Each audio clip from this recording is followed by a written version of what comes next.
हम सब मिलकर ये बता दे कि हाँ, इस मुल्क का हर मुसलमान मुस्लिम ईमान है।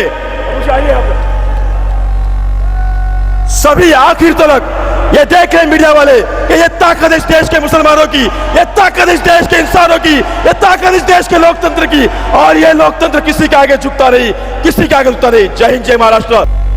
या महाराष्ट्र तारादेव छत्रपती शिवाजी महाराज, भारतीय राज्यघटनेचे शिल्पकार, भारताचे रत्न भारत डॉक्टर बाबासाहेब आंबेडकर, आर्षराजा छत्रपती शाहू महाराज, साहित्यरत्न अण्णाभाऊ साठे, आई अहिल्यादेवी होळकर यांना सर्वप्रथम त्या ठिकाणी मी अभिवादन करतो। आणि फक्त महाराष्ट्रातच नव्हे तर अखंड हिंदुस्थानामध्ये खऱ्या हिंदुत्वाचा झेंडा ज्यांनी काढला त्या स्वर्गीय श्रीमान बाळासाहेब ठाकरे यांना अभिवादन करतो, मानाचा मुजरा करतो। दोस्तों, यहां पर मुझसे गुजारिश की गई थी कि मैं आपसे चंद लफ्ज जो है वो हिंदी में पेश करूं। हिंदी, मराठी, इंग्लिश, गुजराती सभी भाषा में शरद पवार की लोग बात कर सकते हैं, उसे किसी भाषा की एक भाषा की जरूरत नहीं है। वो कहते हैं ना, मुद्दे लाख बुरा चाहे तो क्या होता है, वही होता है। अबू जी, चाहे कितने ही लोग आपके सामने दुश्मन बन के खड़े रहे, आपके लोगों ने तय कर लिया है कि आने वाले 23 तारीख को इस राज्य के विधिमंडल में अबू आजमी फिर से एक बार विधायक बनकर इस महाराष्ट्र के विधान भवन में जाएगा। मैं आज आप लोगों से कुछ चंद बातें सामने रखना चाहूंगा।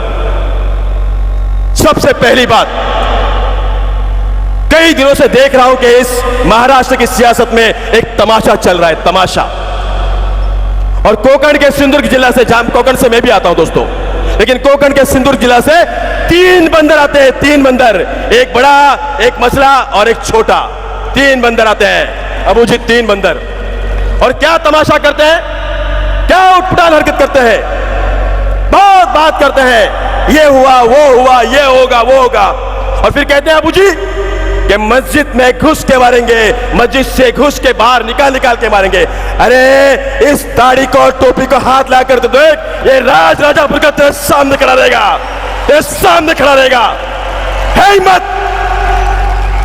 सिर्फ मजहब के नाम पर सियासत की लड़ाई नहीं होती दोस्तों, क्योंकि इस देश में जितना खून हिंदुओं ने बहाया है उतना ही खून मुसलमानों ने भी बहाया हुआ है। शायद नीलेश राणे, नीतेश राणे और नारायण राणे ये भूल गए कि इस देश के क्रांतिकारियों में एक नाम था अशरफ उल्लाह खान। गोलियां और कुर्बानी हमने भी दी है, लेकिन बात आज सियासत की है। इस महाराष्ट्र में, इस मुल्क में, इस देश में शांति, संविधान को कायम करना है, और इसलिए हम लड़ेंगे चाहे कितनी भी मुसीबतें आए। दोस्तों, महाराष्ट्र में घूम रहा हूं, आज सुबह 11 बजे इस महाराष्ट्र के मुंबई के धरती में कदम रखा। तकरीबन पिछले 18 दिनों से घर छोड़कर 39 मतदान संघों में गया हूं। एक बात कायम हो चुकी है, 39 सभाओं में जब लोगों से मैंने बात की तो एक बात कायम हो चुकी है अबू जी, कि अब महाराष्ट्र में सत्ता का परिवर्तन होने वाला है, महाविकास आघाड़ी की सत्ता आने वाली है, और वो लाने का काम ये सामने बैठे मेरे मजहब के लोग, जिन्हें आज यहां पर हमने बुलाया है, ये करने वाले हैं। क्या हो रहा है इस महाराष्ट्र में, क्या हो रहा है? हम जब कहते हैं कि हमें सियासत की लड़ाई में नहीं गिरना है, लेकिन तब आप लोगों को एक बात याद रखनी चाहिए कि जब हमें यह कहा जाता है कि इस मुल्क का मुसलमान इस मुल्क का मुसलमान नहीं है, इस मुल्क का मुसलमान उस मुल्क से आया हुआ है करके, तो मैं उससे कहना चाहूंगा, अकबर जी, मैं उससे कहना चाहूंगा कि जितना इस देश का हिंदू इस देश में रहने का हक रखता है, उतना ही इस देश का मुसलमान इस देश में रहने का हक करता है, क्योंकि उसे इस देश में रहने का हक डॉक्टर बाबा साहेब आंबेडकर के संविधान ने दिया हुआ है। इस संविधान ने दिया है। किसी माई के लाल में और किसी के बाप में ताकत नहीं है कि इस देश के मुसलमान को इस मुल्क से बाहर निकाल के दिखाए, किसी के बाप में नहीं। मैं आज आपको चंद बातें रखते हुए अपनी वाणी को विराम दूंगा। उससे पहले मैं शुक्रगुजार करता हूं कि अबू जी ने आज तक महाराष्ट्र के विधिमंडल में हमारे काम के लिए, आवाम के लिए, मुसलमानों के लिए, इस गोवंडी की जनता के लिए, महाराष्ट्र की जनता के लिए हर वक्त एक नाजुक और एक जिम्मेदार कदम उठाया। लेकिन सामने जो नवाब मलिक साहब खड़े हैं, मैं उससे पूछना चाहता हूं कि जब विशालगढ़ पर मेरा भाई का घर जल रहा था, मेरी मस्जिदें टूट रही थी, तब नवाब जी आप कहां थे? कहां थे आप? उस वक्त रात का सफर करके दोस्तों, रात के 12 घंटे का सफर करके विशालगढ़ के किले पर मैं और मेरा दोस्त सलीम बेग, आसिफ खलीफे हम पहुंचे। और बावजूद इसके कि जब डीवाईएसपी ने कहा था कि अगर आप आगे गए तो आपके ऊपर गुनाह होगा, मैंने कहा फांसी पे दे देना, मेरा भाई वहां पर चल रहा है, मेरे भाई का घर वहां पर टूट रहा है, मैं जाऊंगा वहां पर, हमें यह लड़ाई लड़नी होगी। सवाल आज रंग का दिखाया जा रहा है, हरा, लाल, पीला, नीला, भगवा, लेकिन वो भूल गए कि विविधता में एकता होने वाला हमारा देश है, जो सारे रंगों को एक साथ कर कर तिरंगा बनाता है, वो हमारा देश है, वो हमारा मुल्क है। और इस मुल्क का मजहब और इसकी भाषा एक ही है, वो है संविधान की भाषा, लोकशाही की भाषा। और हसे जिंदा रखने के लिए दोस्तों हम और आप एकजुट होंगे। मैं आपसे दो चीजें कहना चाहूंगा सबसे आखिर में, कि आज यहां पर लड़ाई बड़े पैमाने पे इस मुल्क की औरतें, महिलाएं और लड़कियों की है, क्योंकि आज चंद 1500 रुपए आपके खाते में डालकर आपके स्वाभिमान के साथ में खिलवाड़ किया जा रहा है, आपके आत्मीयता के साथ खिलवाड़ किया जा रहा है, आपके इज्जत के साथ खिलवाड़ किया जा रहा है। मैं देवेंद्र जी फडणवीस से पूछना चाहूंगा कि जब बदलापुर में एक छोटी सी बच्ची के साथ में बलात्कार हुआ, उसके बाद में उस बलात्कार के आरोपी को खुलेआम इनकाउंटर कर दिया गया, क्यों? देवेंद्र जी, उस बलात्कार के आरोपी की जिस स्कूल में वो काम कर रहा था, वो स्कूल भारतीय जनता पार्टी के एक पदाधिकारी का था। Shem, Shem, Bharatiya Janata party के एक पदाधिकारी का था।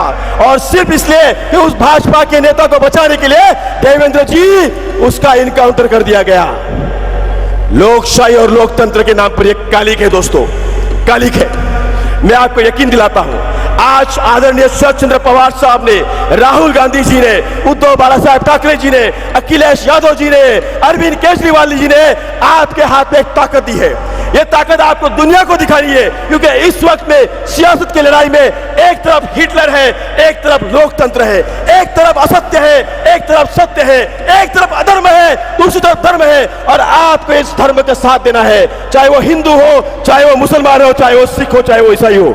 और आपका धर्म एक ही है, आपका मजहब एक ही है कि रोने वाले के मुंह में, रोने वाले के आंसू पोंछे, जो भूखा है उसको निवाला दिया जाए, यह आपका धर्म है। मैं आप सब लोगों से एक विनती करना चाहूंगा कि आपको आदरणीय पवार साहब को, अबू जी को, अखिलेश जी को, उद्धव साहब को, राहुल जी को आपको आश्वासित करना होगा कि मैं गोवंडी का नागरिक आने वाले 23 तारीख को बड़ी मात्रा में अबू जी को इस महाराष्ट्र के विधान भवन में भेजूंगा।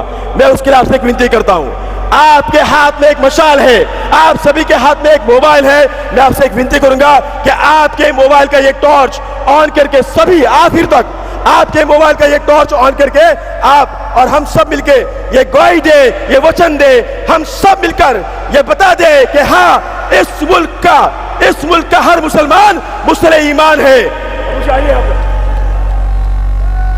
सभी आखिर तक ये देख रहे मीडिया वाले कि ये ताकत इस देश के मुसलमानों की, ये ताकत इस देश के इंसानों की, ये ताकत इस देश के लोकतंत्र की।